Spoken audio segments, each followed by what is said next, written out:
17. Um, and some of these are songs that like I'll have in like a Spotify playlist, right? And then I'll just like scroll through the Spotify playlist and download them. But others, a lot of these are like SoundCloud songs, right? Like all of these with like no art on them are like all SoundCloud. And sometimes when I do that, like, have you used HypeEdit before? So HypeEdit is like when you go on SoundCloud, sometimes like the song will have the option for you to download. And usually that'll like redirect you to HypeEdit, which I recommend you use like 100%. Um, and basically that's like it's like songs that are like not released on Spotify. They don't have the clearance for Spotify or like Apple Music, but they'll usually be on like SoundCloud, and like sometimes it'll be like, oh, like filtered for copyright, but then when you go to HypeEdit you can just directly download that song, like even if um you can't listen to it anywhere else because of like copyright infringement and stuff, right? And that'll be directly from like the producer of the track. Like they put it on there for free for people to download, and in exchange you just like follow them on like social media and stuff, and you like the track on SoundCloud or something, right? And then with that, like sometimes I'll click on a link to go download music from there, and then like it'll recommend me a bunch of other songs, and I'll just like keep downloading like a bunch of different songs.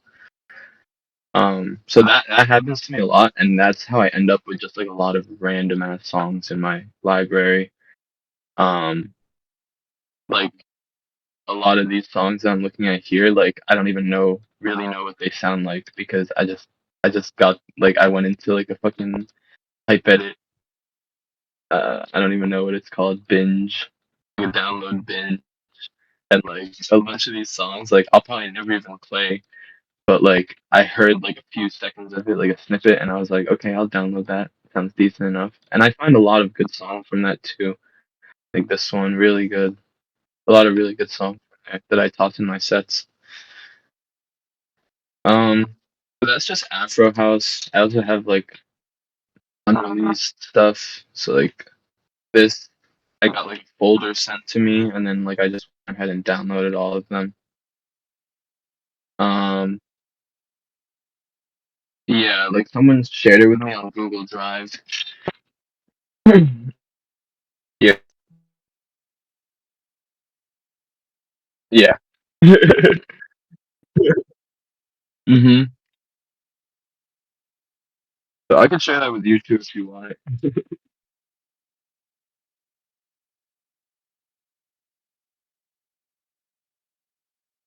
It has some bangers. What's freaking you out about it?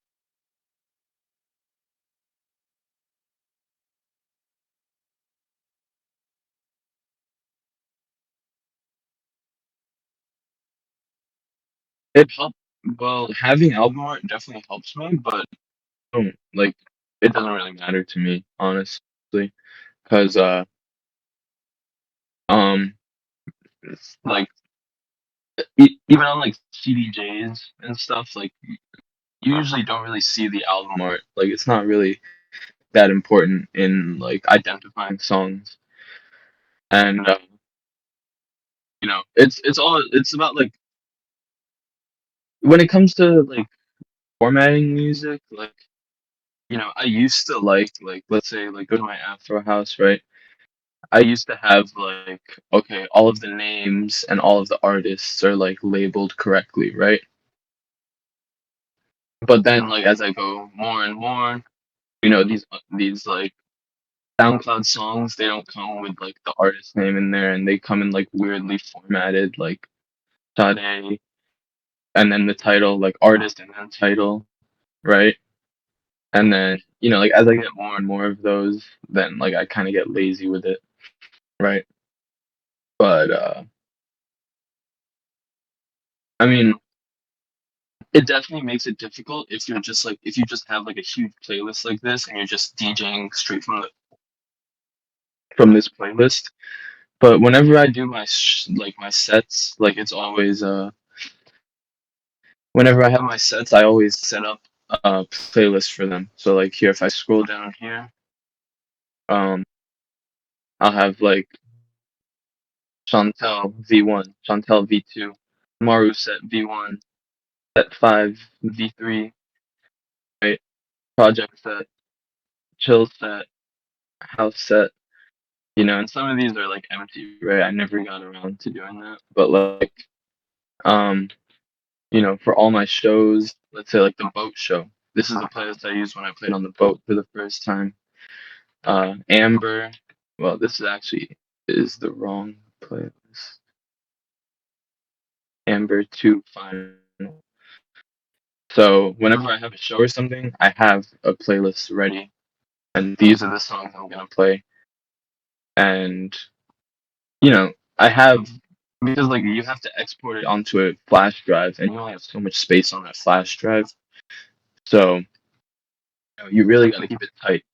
Keep it tight like this, and then it also just helps you be more confident when you're mixing, because you know what songs are gonna play. You know that they sound good with each other. I mean, if you practice before, which I usually practice my sets beforehand. I just don't tell people that because kind of takes away the aura. Yeah, no one needs to know.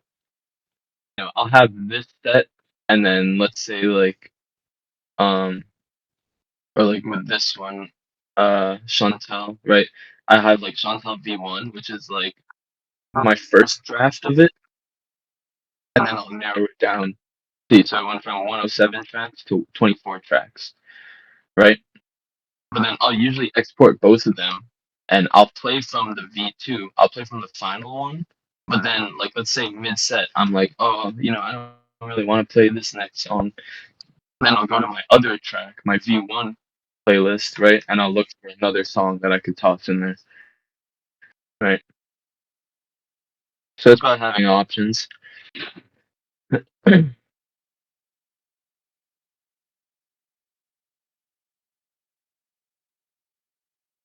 hmm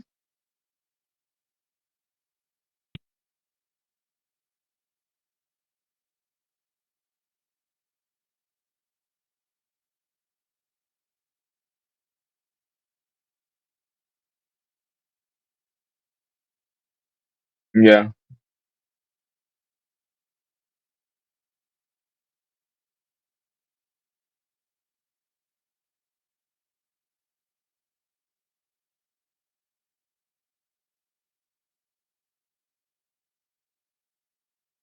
Um, I should tag things, using like the ratings and stuff. But honestly, like I I just go through like my library. Like sometimes I'll literally just sit here and look through my entire library. Um, but well, I separate it into you know genres and vibes, right? So I usually don't mix genres all that much, just because I don't personally like doing that. I think that's kind of gimmicky. But and I don't know, people have different opinions. But I mostly just like look at my playlist and like it's kind of a bad habit, but I don't like repeating songs in my sets. So like let's say I'm preparing for my next set, I'm not gonna scroll past like maybe like 500 here, right? Because this is all songs that I played before, and then like I'm not really gonna play anything older than this. Like the only time I'll do that is like or okay, so like look at this. So like let's say in here when I organize a set, oh, that's weird. Why can't I click anything?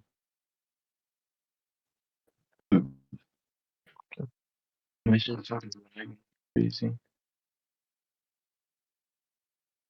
Bro, what the fuck?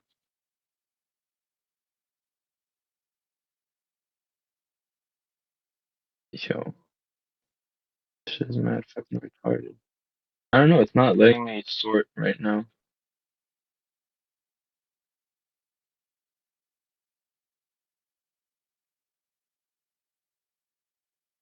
The fuck? Honestly, hold on, let me quit my Chrome real quick, because I think my computer is just lagging. Because I've like, you don't see it, but I have like 100 tabs open on my other Windows. Hold on, I'm gonna hang up real quick.